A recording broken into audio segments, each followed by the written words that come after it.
Hey, what's up my YouTube friends? Welcome to my quick review or overview of this generic combat knife. This is a fighting knife. It was $30 on US Amazon. So it's got, you know, the belt loop there, retaining strap, right, buckle there, pocket. It has a tie down and it has some eyelets there. So that's just the bare bones sheath that you get. And it does have a little bit of an insert right there. A little bit of a closer look. Now, I got this knife because it reminds me of a historical knife that's called an EK knife, which goes back to World War II. All right, we're going to talk about those, but first, it has a little bit of a guard right there. This part is unsharpened. That part is sharpened. So legally speaking, this would count as a dagger. Most places. And this brand is called Sharp Blade, believe it or not. And believe it or not, it actually was sharp, despite being a $30 generic dagger. It was actually sharp. So this is a very deadly blade, right? Pointed and narrow. You see the use of this. Now let's talk about the history. There's a very famous knife maker named John Eck, right? Who back during World War II, he made a lot of fighting knives that had kind of a utilitarian, like, you know, stab them and kill them profile, right? He became famous. John Eck fighting knives served in World War II as well as Korea and into Vietnam. He passed away some years ago, and the Eck, like his knife company or the rights to it, was purchased by Blackjack Knives, right?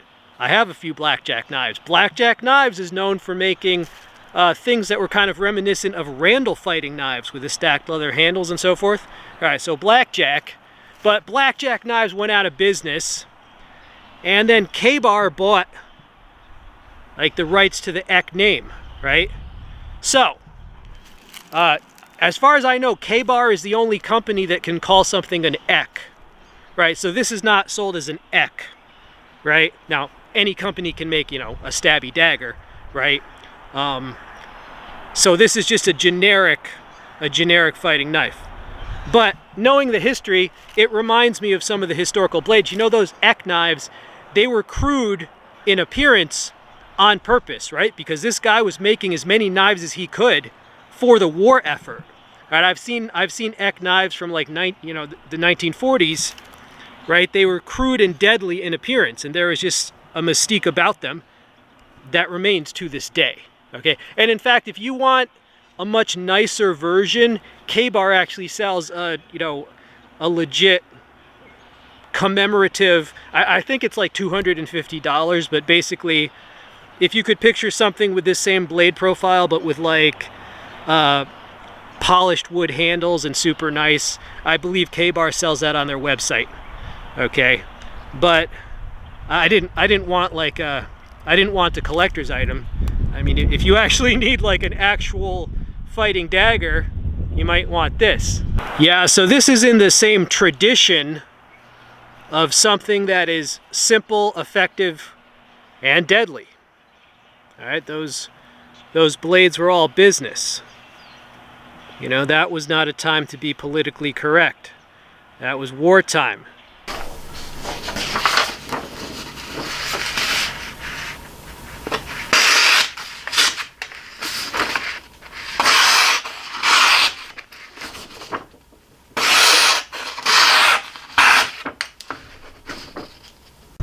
All right, the wind is kicking up, but the real purpose of these commando daggers, anti-personnel, this is the enemy soldier that you got down on the ground.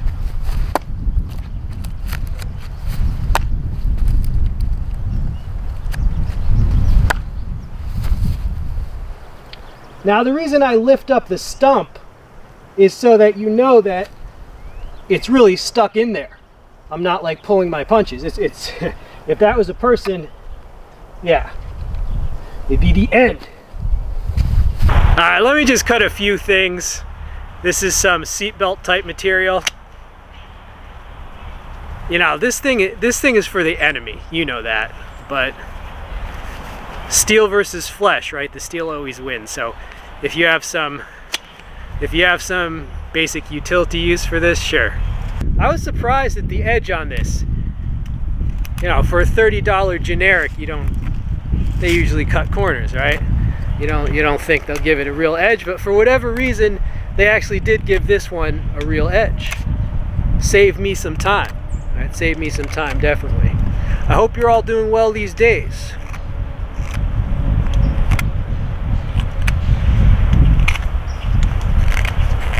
You gotta sharpen a pencil before you take out that sentry. Yeah, or maybe you're just making a longer spike. Stab the other side of his neck with the spike.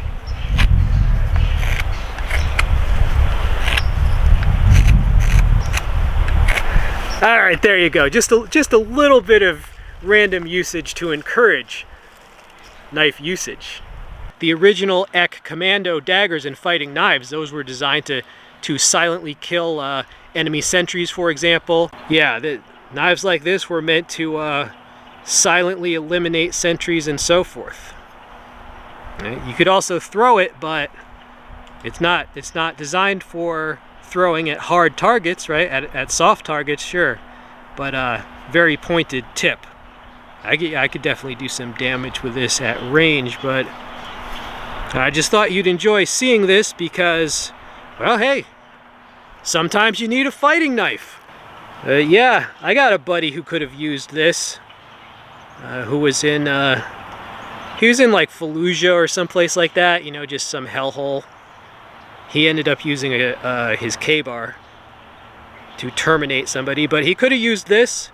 He probably never thought he'd have to use the knife is the thing. I know people who've had to use their knife, like in, one was in Vietnam, one was in Iraq, and you know, they probably never thought they'd have to use it in that way until they had to use it in that way, right? So he had a K-bar, but yeah, if you want to get a little bit ahead of the game, I don't know. If you're in some urban warfare, you might need something like this.